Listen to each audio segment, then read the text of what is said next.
নমস্কার বন্ধুরা, রূপালিস kitchen and ব্লগসে তোমাদের প্রত্যেককে স্বাগত। আমার আজকের রেসিপি 5 ফোড়ন রুই।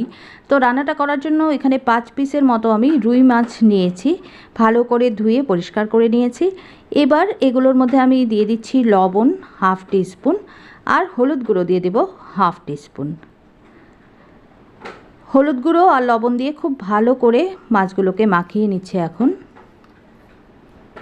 5 ফোড়ন রুই কিন্তু একদম হারিয়ে যাওয়া একটা রান্না, ঠাকুরবাড়ির রান্নাগুলোর মধ্যে এটা কিন্তু উল্লেখযোগ্য ছিল। তো দেখো খুব ভালো করে মাখানো আমার হয়ে গেছে। এবার একটা বাটিতে নিয়ে নিলাম 1 টিস্পুন আদা বাটা, তার মধ্যে আমি এখন দিয়ে দিচ্ছি হলুদ গুঁড়ো 1 টিস্পুন, লাল লঙ্কা গুঁড়ো দিলাম 1 টিস্পুন, আর দিচ্ছি ধনে গুঁড়ো 1 টিস্পুন। আমি কিন্তু এই রান্নাটায় জিরে গুঁড়ো ব্যবহার করছি না। দিয়ে দিলাম জল, এবং জল দিয়ে খুব ভালো করে সমস্ত কিছুকে একসঙ্গে মিশিয়ে নিচ্ছি। তো যেটা বলছিলাম, ঠাকুরবাড়ির রান্না, কিন্তু ঠাকুরবাড়ির যে স্টাইলে রান্নাটা হতো তার থেকে একটু ভিন্ন ধরনের কিন্তু আমি এটা রান্না করছি। এবার কড়া বসিয়ে তার মধ্যে দিয়ে দিলাম 3 টেবিল স্পুন মাস্টার্ড অয়েল। খুব ভালো করে তেলটাকে গরম করে নিতে হবে। তো দেখো তেল ভালো করে গরম হয়ে গেছে। এবার হলুদ আর লবণ মাখানো মাছগুলোকে তেলের মধ্যে ছেড়ে দিচ্ছি, এবং এগুলোকে কিন্তু লাল লাল করে ভেজে নেব।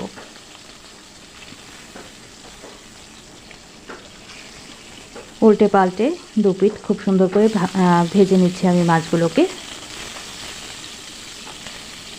ঠাকুরবাড়িতে যেভাবে রান্না করা হতো তার থেকে একটু আলাদা রকমভাবেই আমি রান্নাটা করছি।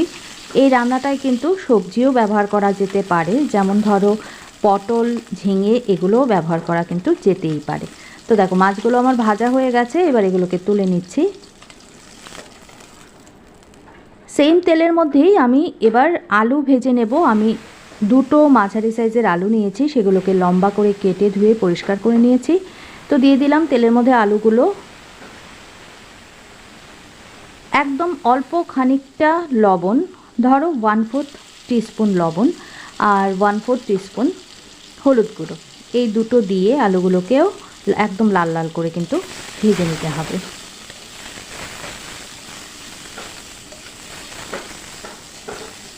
অসাধারণ হয় এভাবে 5 ফোড়ন রুই রান্না করলে পরে।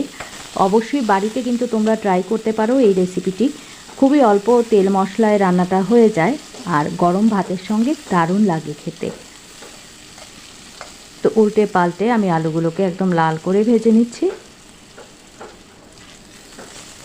দেখো আলু ভাজাটা কিন্তু হয়ে গেছে প্রায়। এবার এগুলোকেও আমি তুলে নিচ্ছি। এবার যে তেলটা রয়েছে তার মধ্যেই আমি যে মশলার পেস্টটা তৈরি করে রেখেছিলাম সেটা দিয়ে দিলাম। কোনো ফোড়ন কিন্তু আমি এখনও ব্যবহার করিনি, তোমরা দেখতেই পেলে। তো মশলাটা দিয়ে সুন্দর করে একটু কষিয়ে নিতে হবে। গ্যাসের ফ্লেমটা কিন্তু আমি এবার মিডিয়াম করে রেখেছি। ভালো করে একটু নাড়াচাড়া করে এবার আমি এর মধ্যে দিয়ে দেব একটা টমেটো, একটা বড় সাইজের টমেটো দিয়ে দিলাম। একটুখানি নেড়ে চেড়ে নিচ্ছি। দিয়ে দেব এবার লবণ স্বাদ মতো, আর দিয়ে দেব হাফ কাপের মতো জল। আমি মশলার বাটিটা ধুয়ে হাফ কাপ জল দিয়ে দিলাম। একটুখানি মিশিয়ে নিয়ে এবার আমি এর মধ্যে যে ভেজে রাখা আলুগুলো সেগুলো দিয়ে দেব। আবারও একটু নাড়াচাড়া করে নিয়ে এটাকে একটা ঢাকনা দিয়ে ঢেকে 3 থেকে 4 মিনিট একটু কষানোর জন্য একটু ঢেকে রাখবো। তো দেখো 3-4 মিনিট পর আমি ঢাকনাটা তুলে নিয়েছি। খুব সুন্দর করে কিন্তু কষানো হয়ে গেছে মশলা, আলু এবং টমেটো। এবার ভেজে রাখা মাছের টুকরোগুলো এর মধ্যে দিয়ে দিলাম। মাছের সঙ্গেও একটুখানি কষিয়ে নিচ্ছি আমি। এভাবে মাছের সঙ্গে মশলাটাকে হালকা করে কষিয়ে নিলে খুব টেস্ট হয় কিন্তু মাছের পিসগুলোর। এবার দিয়ে দেবো আমি 2 কাপের মতো গরম জল। ঝোল জাতীয় রান্নার ক্ষেত্রে আমি সবসময়ই গরম জল ব্যবহার করি, সেটা তো তোমরা জানোই। ভালো করে মিশিয়ে দিয়ে দেবো 3 থেকে 4টে কাঁচা লঙ্কা। এবার ঢাকনা দিয়ে ঢেকে 5-6 মিনিট রান্না হতে দেব।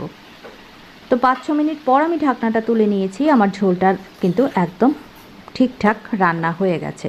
তো 5 ফোড়ন রুই, তোমরা নিশ্চয়ই ভাবছো 5 ফোড়নটা কোথায় দিলাম। এবার কিন্তু আমি 5 ফোড়নটা অ্যাড করব। আলুটাও সেদ্ধ হয়ে গেছে, দেখে নিয়েছো। এবার এই কড়াটাকে আমি অন্যদিকের বার্নারে ট্রান্সফার করে একটা প্যান বসিয়ে দিয়েছি, যার মধ্যে একদম অল্প পরিমাণে 1 টিস্পুনের মতো একটুখানি সর্ষের তেল দিয়ে দিলাম। দিয়ে দিচ্ছি একটা তেজপাতা একটু ছিঁড়ে দিলাম, আর দিয়ে দেব 1 টিস্পুনের মতো 5 ফোড়ন। ভালো করে ফোড়নটাকে একটু ভেজে নেব। 20 থেকে 30 সেকেন্ডের মধ্যেই কিন্তু ফোড়নটা ভালো ভাজা হয়ে যাবে।